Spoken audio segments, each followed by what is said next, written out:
Hello everyone, welcome to my channel new Renuka electric, যেখানে budget কম হলেও আলোর কোনো কমতি হয় না। বন্ধুরা, তোমাদের সাথে কিন্তু আমার আবার অনেক দিন পর দেখা হচ্ছে। তার প্রথম কারণ হচ্ছে এই মুহূর্তে তোমাদের সবার মতো আমারও কিন্তু ভোটের প্রচুর প্রেশার রয়েছে, কারণ তোমরা যেভাবে ভোটের কাজকর্ম করছো আমিও কিন্তু সেইভাবেই কাজকর্ম করছি। যেহেতু আমাদের মেন বিজনেসটাই হচ্ছে ডেকোরেশন পারপাস বা এই লাইটিংয়ের ওপরেই বিজনেস, তো সেই জন্য কিন্তু ভোটের প্রচারের কাজকর্ম আমরা করছি। তার ভিডিও আমি কম বেশি শেয়ার করেছিলাম। প্রথমে তৃণমূলের একটা প্রচার করেছি, তারপরে মানে রোড র্যালি করেছি, তারপরে বিজেপিরও করেছি। যেহেতু আমরা আলাদাভাবে কোনো দল করি না, আমরা খেটে খাওয়া মানুষ, সেই জন্য আমাদেরকে সব দলের সাথেই সবসময় থাকতে হয়। তো এই হচ্ছে প্রথম ব্যাপার। আশা করছি 29 তারিখ আমাদের এখানে ভোট মিটে যাওয়ার পর থেকে রেগুলার আবার ভিডিও আসবে, যেমন আগে আসতো। তোমাদেরকে নতুন নতুন কিছু জিনিস আমার দেখানোর রয়েছে, যেগুলো জমে রয়েছে, আমি দেখাতে পারছি না। শুধুমাত্র এই কারণেই পারছি না। এটা গেল প্রথম কথা। দ্বিতীয় কথা, তোমাদের ভালোবাসায় আমার চ্যানেলটা যে এত তাড়াতাড়ি গ্রো করবে আমি কোনোদিন ভাবতে পারিনি। ঠিক আছে, তো তোমাদের ভালোবাসার জন্যই এটা সম্ভব হয়েছে। তোমাদের ভালোবাসার জন্যই আমার চ্যানেলটা গ্রো করেছে। আজকে আমার চ্যানেলে 2K সাবস্ক্রাইবারও পূরণ হয়ে গেছে। শুধুমাত্র তোমাদের ভালোবাসা আমার সাথে ছিল বলেই সেটা হয়েছে। আশা করছি আগামী দিনগুলোতেও তোমরা আমার সাথে এইভাবেই থাকবে। আর আমিও চেষ্টা করব আমার তরফ থেকে যেভাবে যতটা তোমাদেরকে হেল্প করা যায় করার।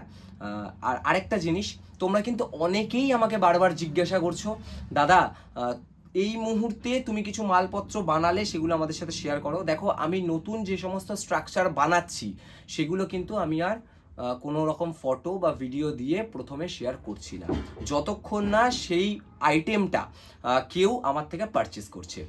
কারণ যারা যারা আমার সাথে ওতপ্রোতভাবে জড়িত বা যারা যারা আমার রেগুলার কাস্টমার, শুধুমাত্র তাদেরকেই আমি হোয়াটসঅ্যাপে নতুন নতুন আইটেমগুলো ফরওয়ার্ড করছি। এই কারণেই করছি, কারণ আমি যে সমস্ত নতুন নতুন আইটেমগুলো আপগ্রেড করছি বা মার্কেটে ছাড়ার চেষ্টা করেছি এত দিন ধরে, সেগুলো দেখেছি আমি ছাড়ার পরেই সেগুলো মোটামুটি কেউ না কেউ সেম স্ট্রাকচার বানিয়ে ফেলেছে। আবার এরকমও আছে, অন্য কেউ হয়তো নতুন স্ট্রাকচারের মানে বানিয়েছে বা নতুন স্ট্রাকচার বানিয়েছে আয়রন লাইটের, আমরা সেগুলো কপি করেছি। সেম জিনিস আমাদের ক্ষেত্রেও হচ্ছে, আমরা নতুন স্ট্রাকচার বানাচ্ছি, মার্কেটে কপি হয়ে যাচ্ছে। সেই কারণে কিন্তু আমি নতুন কোনো স্ট্রাকচারের ফটো কাউকে শেয়ার করছি না। তোমাদের যদি কারুর মনে হয় যে তোমরা নেবে আমার থেকে স্ট্রাকচার, একদম কনফার্ম হয়ে তোমরা আমার এখানে এসে স্ট্রাকচার দেখে আমার থেকে পারচেস করো, ঠিক আছে? আর যখন তোমরা আমার রেগুলার কাস্টমার হয়ে যাবে, যা আপগ্রেড হবে, যা স্ট্রাকচার নতুন হবে, সেগুলো তোমাদের কাছে সবার আগে পৌঁছে যাবে। এটা ছিল আজকের মেন কথা। আরেকটা জিনিস, যেটা অনেক দিন ধরেই আমাকে তোমরা জিজ্ঞাসা করে আসছো, দাদা আমরা 12 ভোল্ট মার্কেটে গিয়ে বুঝতে পারছি না বা চিনতে পারছি না। দেখো, আমার এই টপিকের ওপর একটা ভিডিও দেওয়া আছে, বাট আজকে আমি তাও তোমাদের সাথে আরেকবার বলে দিচ্ছি, তোমাদেরকে আরেকবার বলে দিচ্ছি। আমার হাতের সামনে এই মুহূর্তে কোনো ছুরি নেই, যাই হোক তাও তোমাদেরকে বলছি। ধরো তোমাদের কাছে কোনো একটা 12 ভোল্ট রয়েছে, ঠিক আছে? তো সেটা যদি তোমাদেরকে চেক করতে হয়, সবার ফার্স্টে তার ওয়্যারটাকে এরকম একটু বড় করে বের করে নেবে। বের করে নেওয়ার পর এখানে ছুরি দিয়ে এটাকে এরকমভাবে রাব করবে বা চাঁচবে, ঠিক আছে? যদি দেখো যে কালার ফেড হয়ে যাচ্ছে, তাহলে কিন্তু সেটা কপার নয়, ঠিক আছে? পিওর কপার নয়। এটা গেল প্রথম পদ্ধতি। দেখো, আরেকটা হচ্ছে দেশলাই দিয়ে তোমরা করতে পারো। তো দেশলাই দিয়ে কিভাবে করতে পারো, কম বেশি হাতের সামনে দেশলাই তোমরা সবাই পেয়ে যাবে। তো সবার প্রথম তোমরা দেশলাইটা এরকম ধরিয়ে নেবে, ঠিক আছে? ধরিয়ে নেওয়ার পর এই যে ওয়্যারটা রয়েছে, এই ওয়্যারের এখানে কিন্তু ধরবে। এ দেখো, দেখো আস্তে আস্তে কিন্তু গলে গলে পড়ছে, বুঝতে পারছো? এই যে গলে গলে পড়ছে, তোমাদেরকে আরেকবার দেখিয়ে দিচ্ছি। এটা অন্য আরেকটা ওয়্যার নিচ্ছি, ঠিক আছে? তো এই যে এরকম ভাবে যদি আমরা করি, এই দেখো গলে গলে পড়ছে। যদি তোমরা মার্কেটে গিয়ে এরকম ভাবে টেস্ট করো আর দেখো গলে গলে পড়ছে, তাহলে বুঝে যাবে যে এটা কিন্তু মিক্সড কপার আছে, ঠিক আছে? পিওর কপার হলে কখনোই কিন্তু এরকম গলে গলে পড়বে না। তো এই দুটো টেস্ট করলেই আশা করছি তোমরা বুঝতে পেরে যাবে।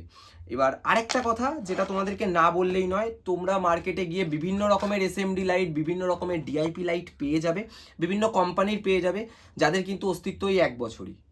যে কোনো দোকানদারের থেকে নিয়ে আসবে 1 বছরই, তারপরের বছর গিয়ে যদি বলো দাদা ওই মালটা ভালো ছিল না, অন্য মাল দাও, তারা কিন্তু অন্য মালই দেবে। আর যদি বলো না ওই মালটাই ভালো ছিল, ওই মালটাই দাও, তাও তোমরা পাবে না। 1 বছর অস্তিত্ব, তারপর কিন্তু থাকে না।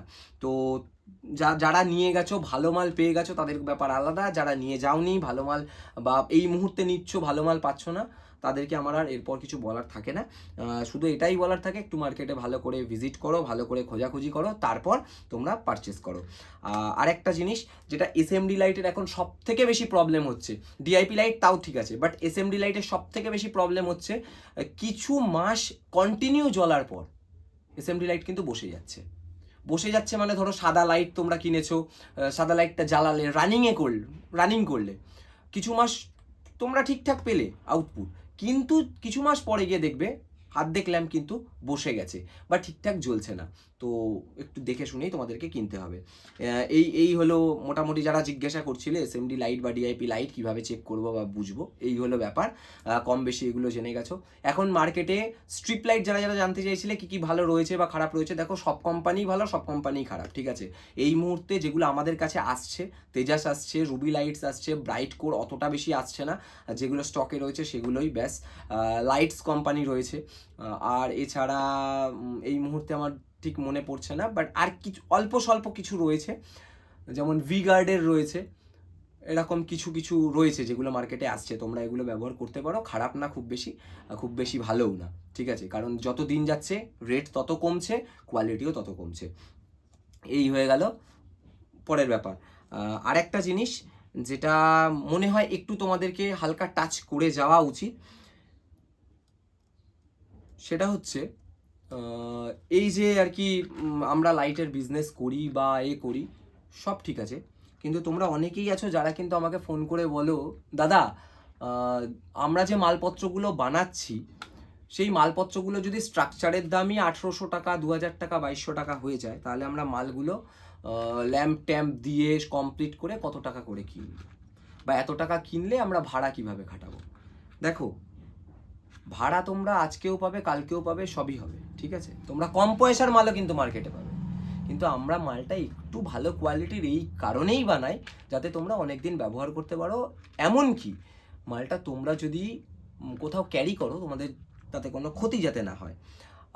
তার সাথে যেটা মেনে, আজকে সব কিছু কিন্তু একই রকম পরপর চলছে না, প্রত্যেক জিনিসেরই কিন্তু আপগ্রেডেশন আছে।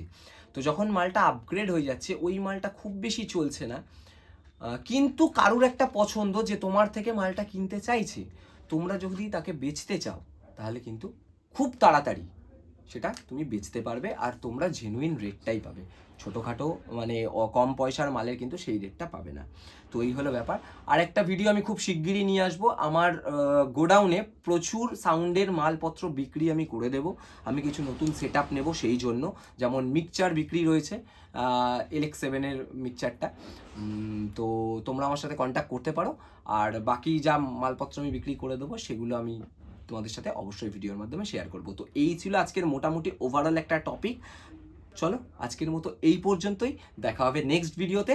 আর পরপর কন্টিনিউ ভিডিও 29 তারিখের পর। এখন কিছুদিন একটু খাপছাড়া ভিডিও আসবে, একটু কম্প্রোমাইজ করে নিও। আর আমার কোনো ভুল ত্রুটি যদি এই কদিন হয়ে থাকে, তার জন্য আমাকে ক্ষমা করে দিও। তো দেখা হবে নেক্সট ভিডিওতে, আজকের মতো এই পর্যন্তই, টাটা।